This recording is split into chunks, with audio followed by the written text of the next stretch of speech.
keep in mind that it's the game that's ending, and the powers that be, the central bankers and the politicians, they're basically getting rid of this old game and pretending that it wasn't their fault, that what's happening in the world is what is the reason for it. Saturday, March 7th, 2026, Monaco 64, home of alternative economics and contrarian views. I think we are at a key juncture in the unraveling of the current Fiat currency debt-based system that really started taking off in the early 80s. And I think it culminated in 2020 when treasury yields and other government bond yields bottomed around zero. And now it's all unraveling. And is it because the war in Iran? Is it because of high oil prices? Is it because private equity and the shadow banking system and the whole banking system is unraveling? Is it because of geopolitical friction between the West and BRICS? No, I think those are just symptoms. The underlying reason for the unraveling of the system is the amount of debt that the system has created. And yes, eventually you can't keep growing the debt unless the population grows faster than the debt, unless the economies grow faster than the debt, unless government butts out of the economy. But I think this war in Iran could be also an effort, I think not a pyrrhic, but it will be a losing effort to try to keep this debt-fueled system going. And I think asset reallocation is a must. And what do I mean by that? Well, shifting away from, or not even shifting away, but protecting your investments with gold and silver as an insurance, or more ideally, in my opinion, is getting out of stocks and bonds and going into hard assets, having precious metals, having commodities and commodity-related stocks. And I think we're entering a period very similar to the late 60s up until the early 80s, where actually the stock market didn't really crash or collapse, but it went sideways. But the debasement of the dollar, the rise in gold and silver, really had a bad impact on people's savings. It wasn't just stocks, but also bonds. They used to have a saying back in the 70s and early 80s that bonds were certificates of confiscation, mainly because, yes, they might have stayed around the par level. They might have been paid in full in nominal dollars at maturity, but the purchasing power just evaporated. And I think one of the mistakes, or one of the things that the powers that be pushed in the 70s and 80s was that the oil embargo crisis of 1973, the Iranian revolution, all that was the trigger for the inflation. But I'm here to tell you that those are just symptoms, just like what we're seeing today happening in the world, the mess that the world is in. These are just symptoms. And what the central bankers and the powers that be are doing is they're like basically stopping that party. The party has gotten out of hand, but they have to distract you so they don't, so that you don't realize that they're the ones to blame for this debt-fueled party, this orgy of credit, speculation, wealth inequality. That's all been created, unfortunately, since the dollar was detached from gold on August 15th, 1971. Ultimately, that's the real problem. So, yes, I am a contrarian. You might not agree with me. A lot of people will buy into the spiel that we're going to see that oil prices are causing the inflation, so and so. Just like in the 70s, and I remember in the 70s that we were told that. I mean, I was fairly young, but I was a young teenager, and I could understand prices, but I thought as well that it was the oil price that caused inflation. I never knew up until 2002 when I started looking into gold that it was because of what Nixon did in 1971. Detached gold, or the dollar, excuse me, from gold. And why is that so important? Well, because you detach the whole monetary system from something real, and you allow the system to create debt like there's no tomorrow. But then there comes a day, and that's where we are, where the debt is either paid back, which is an impossibility, or the debt is basically extinguished, and this is what they're doing. And if you don't have hard assets, your paper assets are going to burn. They might not burn all at once, but they might burn gradually, like they did from around 1966 to 1980, 82. So that's what I'm seeing. And we're going to look at some charts now. And the first one I want to show you is the chart of M2 money supply. And the Fed, I think, stopped publishing M3 over a decade ago because it's getting too high. But there are people out there who measure M3, and M3 is still growing quite sharply. But we need only look at M2, and you realize here that this chart started like taking off in the early 70s. It's not a surprise, right? When you detach the financial world from commodity money, i.e. gold, and silver as well. They detached it in 1965. Yet the debt creation becomes a lot easier, and it became a lot more pronounced, of course. If we look at the chart again, after the mid-90s, and it went into overdrive during COVID, and we actually had a period of deflation, believe it or not. Some people believe that we could have deflation now, but if you look at deflation and inflation, if you look at their classical definition, deflation is the shrinkage of the money supply, resulting in lower prices. And that's what we had there during from around 2022 to 2023.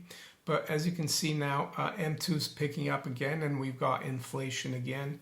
But longer term, this is why we are where we are right now. And why is it so different? Why can't we keep going? Well, because bond yields, which treasury yields, which topped in 1981, like the 10-year topped around 15%. They've been going, well, they went down, not in a straight line, ups and downs. They went down to around 0.3 by 2020. And what that did is that allowed debts to be rolled over cheaper and cheaper. That also helped keep financial asset prices and real estate prices high, because people could refinance, and new borrowers could borrow for less, and bid up assets, right? But now, ever since 2020, the 10-year yield and bond yields all around the world are going up, and that's why it's unraveling.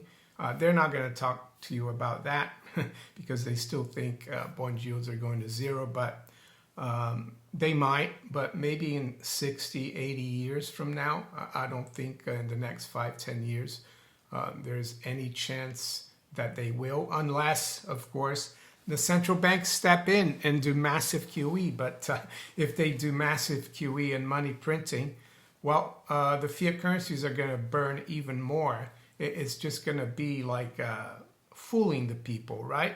Look at this bond, how good it looks, but in real terms, it will buy you nothing, just like the currency. So the other charts I wanted to show you, and this has got everything to do with asset reallocation, and I think what we're seeing now in the Dow to gold ratio, or Dow priced in troy ounces of gold, is that we're really accelerating in this reset. We had a reset from like the late 60s, the period where if you held stocks and bonds up until when the reset was complete in the early 80s, you would have lost a lot of purchasing power. And that's why it was so good to have gold and silver back then, because gold and silver outperformed everything. And the same thing's happening now. And the charts look a little different. The correction in the Dow gold ratio from 2011, lasted a lot longer than the correction that we saw in the mid 70s. And why do I think that happened? Well, because in the mid 70s, central banks hadn't become as sophisticated, right? Nor did governments work very closely with central banks to coordinate debt creation and money printing. People don't believe in the rubbish that central banks are independent. They're not. At least they haven't been independent since 2008, I would say, since they bailed out the system. So that's why they kicked the can down the road a little more than they did in the mid 70s. But I think it's unraveling now, and you can see that the Dow gold ratio closed just above 9 at 919. And I think we're going towards at least 2 to 1, or actually 1 to 1 is a possibility. And as you see, the resets have been lower in terms of the Dow gold ratio ever since 1933 and 1980. So I wouldn't be surprised if the Dow gold ratio goes below 1. What that would mean is that half an ounce or 3/4 of an ounce or 7/8 of an ounce would buy one Dow Jones Industrial Average. I wouldn't worry too much about what nominal price the two instruments would be at when we are 1 to 1 or less than 1 to 1. All you need to know, in my opinion, is that you have to have exposure to gold. And the same thing applies to silver. Here I have the S&P to silver ratio. And silver will outperform S&P as well. And it's still in the early period of this kind of reset that we're going to see. So there's a lot of room. Of course, silver is a lot more volatile than gold. But I think ultimately we're going to go down to, at least like 10 to 1 or 8 to 1. We could go down to around 3, which is where it went in 1980. When I think silver went to $50. So there's still a long way to go.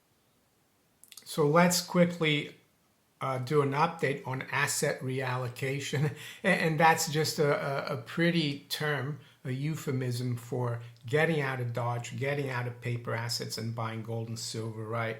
Selling treasuries, selling stocks, and buying gold and silver, buying commodity stocks, oil stocks, anything to do with hard assets, right? And I'm hearing that a lot of the Gulf cooperation countries, they don't trust the U.S. to honor the part of the deal in the petrodollar deal that says they will come to their defense, right? Because they haven't really come to their defense in this current war. So I'm hearing a lot of them are abandoning the dollar, the treasuries, and buying gold and silver, and that they're thinking of moving closer to BRICS. So that's what's going on internationally, and I think it's what's going on as well with the smart money, definitely with the smart money, with the central banks. So I got a little bit of data, year-to-date data, and that's year-to-date until yesterday, the 6th of March. So gold is up 19.63% this year, year-to-date. Silver is up 17.88%. In terms of the British pound, which is where I am and a big proportion of my viewers are, gold is up 20.25% and silver is up 18.43%. And then in euro terms, where I have quite a lot of viewers in the EU or in the Eurozone, well, in euro terms, it's 21% gold is up, and silver is up almost 20% or 19.18%. So the best performing currency vis-a-vis gold is actually the dollar year to date, but by a very slight margin. And if we look at the stock market, and I spoke to Clive about this yesterday, the 60-40 portfolio. Well, year to date, the Dow now is down over 1%, 1.17. S&P is down 1.54. And the NASDAQ is down 3.7%. That's the NASDAQ composite. So am I saying there's going to be a crash? I'm not too sure. I think we're just going to see a constant debasement of the currency, a major effort by governments and central banks to keep things going, a little bit like in the 70s, right? And the stagflationary environment is going to get worse. One thing I would say, don't be fooled by the experts who are going to tell you that it was the oil price who did all the problems. No, the spike in oil, all the stuff happening there, like private equity being in trouble. We saw BlackRock yesterday. They stopped redemption from one of their big funds. Blackstone, Apollo Group, all the shadow banking system is really keeling over. And we're seeing other things keel over, like the employment situation. And keep in mind that it's the game that's ending, and the powers that be, the central bankers and the politicians, they're basically getting rid of this old game and pretending that it wasn't their fault, that what's happening in the world is what is the reason for it. And what I'm trying to tell you is that what's happening in the world is just a symptom of it. So we are in the jaws, so to speak, of the reset, and it's going to accelerate. And asset reallocation, having a little bit of gold and silver, is going to be key going forward. And this is not going to happen overnight. It's going to happen over the next few years. Yes, I do have precious metals dealer affiliates, and people have been buying gold and silver, people who have followed me for over 10 years, and they're happy about it. I'm not saying you should, but if you do your homework and you think you should have a little bit of gold and silver, to protect your savings. Have a look at my affiliates. They're below in the description. One of them is Miles Franklin in the US, and the other one is Gold Investments for the UK. So with that, I'm going to wish you all a very good weekend. Take care. Bye.